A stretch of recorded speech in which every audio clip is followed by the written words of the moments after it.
Olá, tudo bom, pessoal?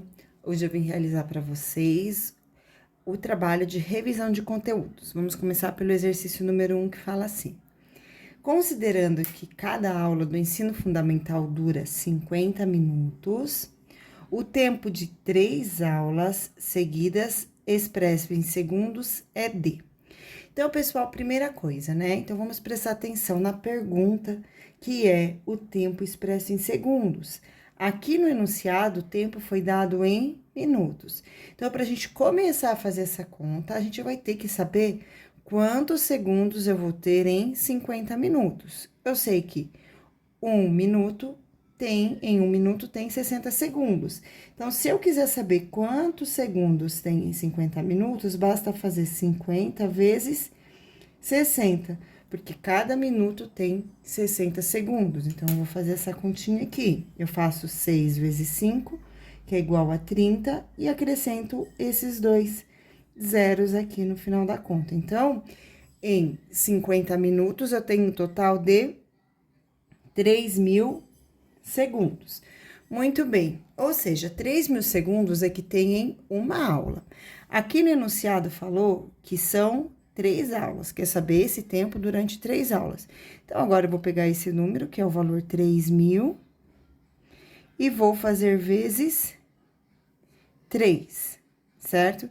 Então, aqui eu repito 0, 0 e 0. 3 vezes 3, que é igual a 9. Então, aqui deu igual a 9.000. Pessoal, eu gostaria de pedir desculpa para vocês, mas se vocês observarem aqui no gabarito, eu tenho 1,5, 1,5 e 6. Aqui, o número encontrado foi o número 9.000. Esse número escrito em forma de notação científica, que é o que eu tenho aqui, ele fica da forma 9 vezes 10 elevado a 2, 3 zeros. Então, 9 vezes 10 a terceira. E eu não coloquei este gabarito aqui. Portanto, a resposta para esse exercício fica sendo 9 vezes 10 elevado à terceira segundos, tá certo? Vamos agora para o exercício número 2. Em notação científica, a massa de um elétron em repouso corresponde a 6,5 vezes 10 elevado a menos 31. E um próton, nessa mesma condição, tem a massa de 1,567 vezes 10 elevado a menos 27. Então, pessoal, aqui para vocês saberem qual número é maior e qual número é menor, basta ver aquele número que tem o valor negativo menor. O número que tiver o expoente negativo menor, ele será o maior número. Então, lembrando, um número negativo, quanto mais próximo de zero ele está, maior ele é.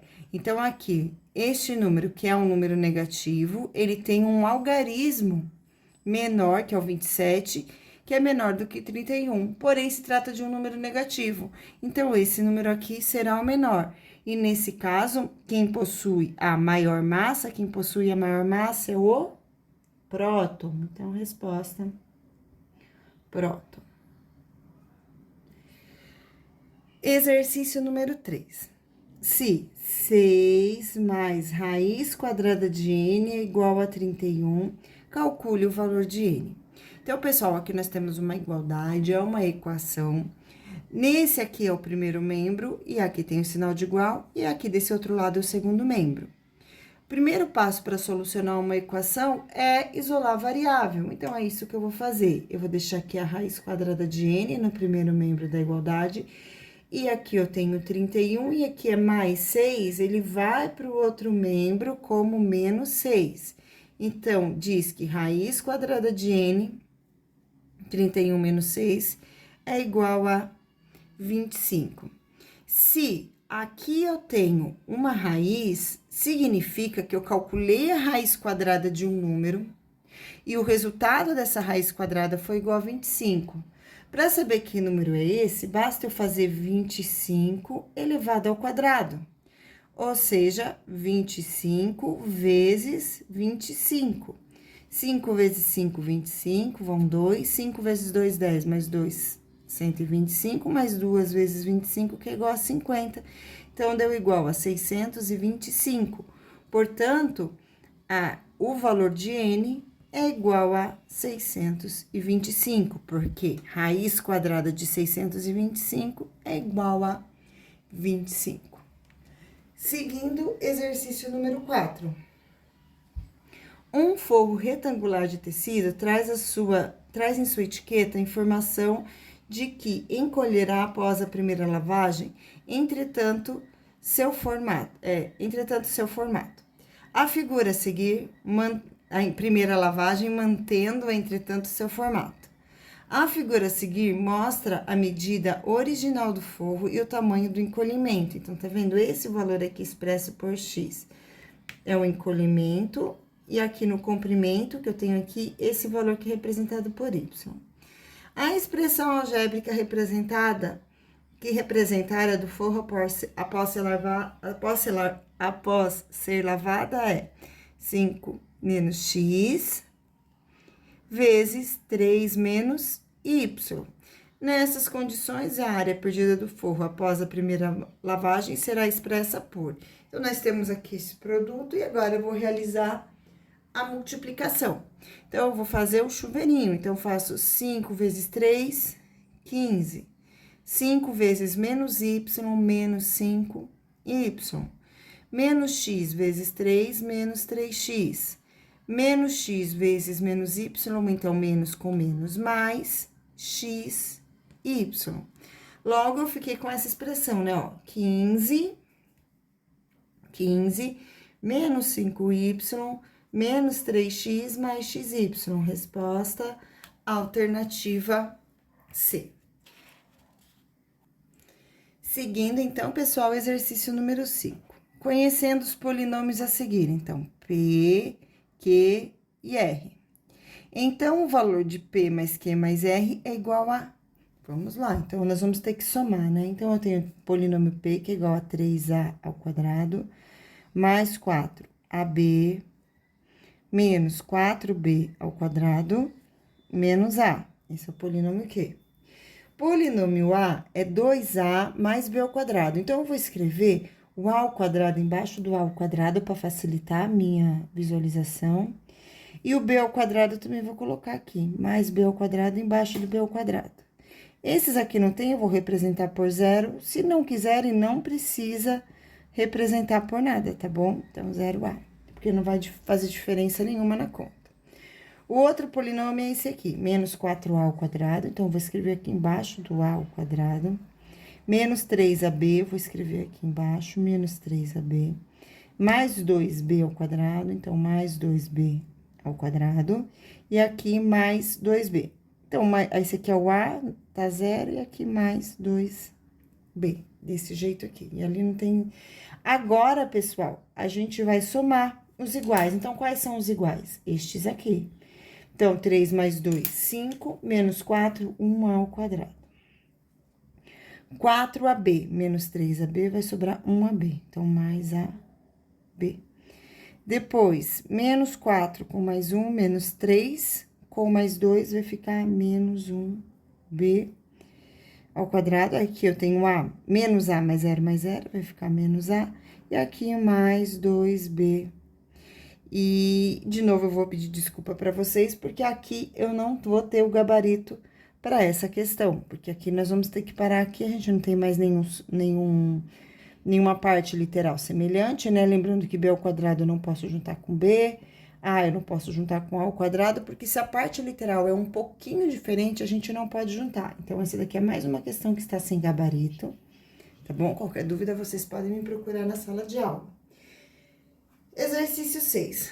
Considere o polinômio 10x à quarta menos 20x ao cubo mais 25x ao quadrado mais 5x. Então, isso é o polinômio px, que agora eu vou dividir pelo polinômio qx, que é o que tá pedindo, determine px dividido por qx. Então, qual é o valor de qx? 5x, certo? Quando vocês forem realizar a divisão de polinômios, vocês têm que pegar cada valor e ir dividindo pelo divisor. Então, cada um desses valores que está aqui no dividendo, ou no numerador, eu tenho que dividir um de cada vez pelo valor que está no quociente. Então, eu vou começar a dividir 10x², que é o primeiro número, dividido por 5x. Então, nesse caso, vocês vão fazer número dividido por número e parte literal com parte literal. Então, 10 dividido por 5 é igual a 2. x² dividido por x⁴, lembrando que para dividir potência, vocês repetem a base que é x e subtrai o expoente. 4 menos 1, 3. Então, aqui, esse primeiro valor ficou igual a 2x².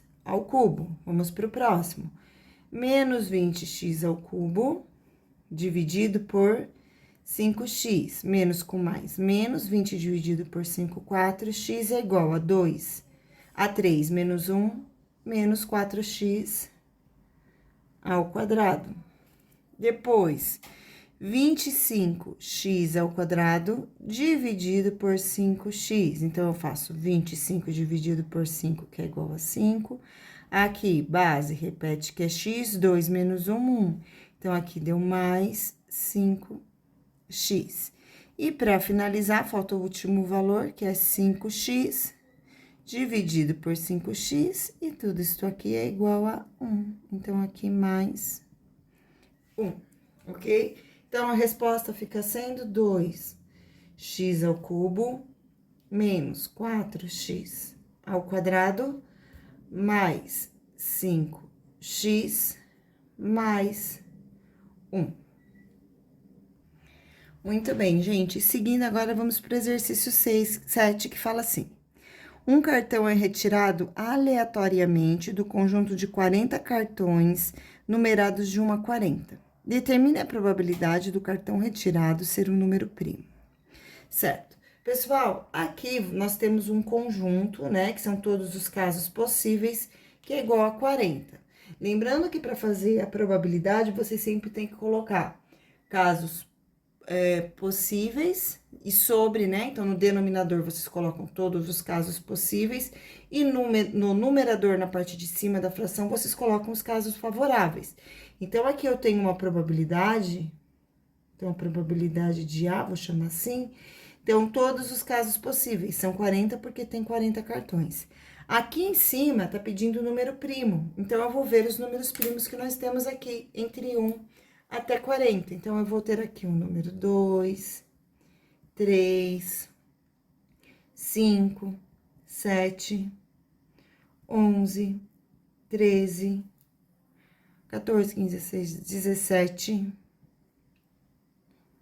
20, 21, 22, 23, 24, 25, 26, 27, 28, 29, 30, 31, 32, 33, 34, 35, 36, 37, 38, 39 e 40. Pronto, então esses aqui são os números primos. Eu fui contando um de cada vez para eu ir me recordando também, né? Para eu ir pensando, lembrando dos divisores, para eu poder organizar aqui.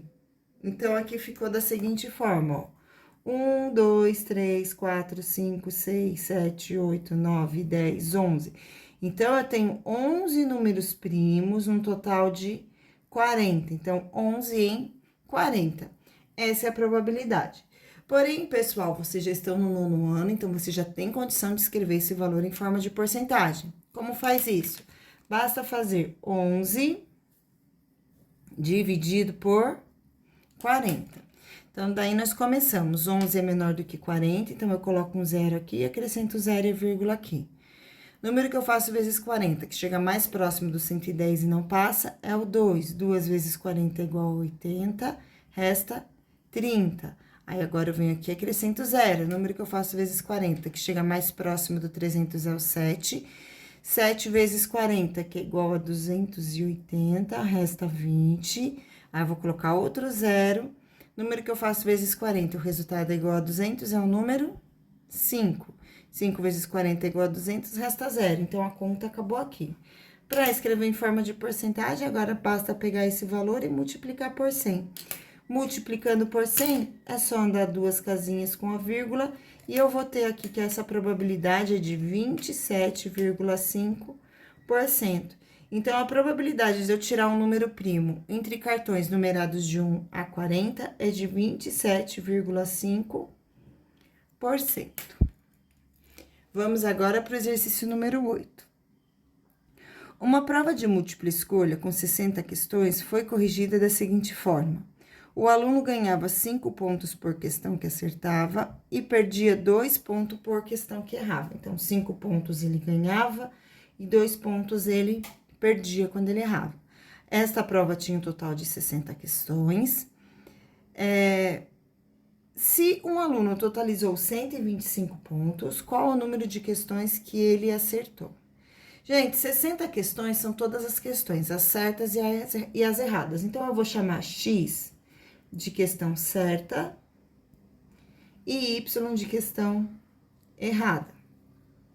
A situação que eu tenho aqui, juntando as questões que a pessoa acertou, mais as questões que a pessoa errou, ela respondeu 60 questões, certo? Falando a respeito de pontos, cada questão que ela acertou, ela ganhou 5 pontos. E cada questão que ela errou, ela perdeu 2 pontos. E nesse caso, ela totalizou 125 pontos. E a pergunta é, qual é o número de questões que ela acertou? Então, qual é o valor de X? Para eu começar a fazer essa questão, eu vou pegar esta primeira equação aqui. Então, eu tenho aqui equação 1 e equação 2. Eu vou pegar a equação 1 e vou multiplicar todos os valores dela por 2 positivo, para eu poder aplicar o método da adição. Porque se eu fizer 2 vezes y, eu vou ter 2y, e aí eu posso somar esses dois e vai ser igual a 0. Então, eu vou fazer aqui vezes 2. Dessa forma, eu fico 2 vezes x, 2x. 2 vezes y, 2y positivo. 2 vezes 60, 120. Desse jeito aqui. Agora, pessoal, eu vou somar. Então, agora aqui eu tenho 5 mais 2, 7x. 2 menos 2, 0. 125 mais 120 é igual a 245. E agora eu vou dividir. Então, x vai ser igual a 245 dividido por 7. Eu vou armar essa continha aqui. 245 dividido por 7. Número que eu faço vezes 7, que chega mais próximo e não passa, é o 3. 3 vezes 7 é igual a 21. Resta 3, abaixo 5. Número que eu faço vezes 7, o resultado é igual a 35, é o número 5. 5 vezes 7 é igual a 35, resta 0. Portanto, eu tenho aqui como resposta 35, então x é igual a 35. Como x representa as questões certas, significa que esta pessoa, né, essa pessoa acertou, o aluno acertou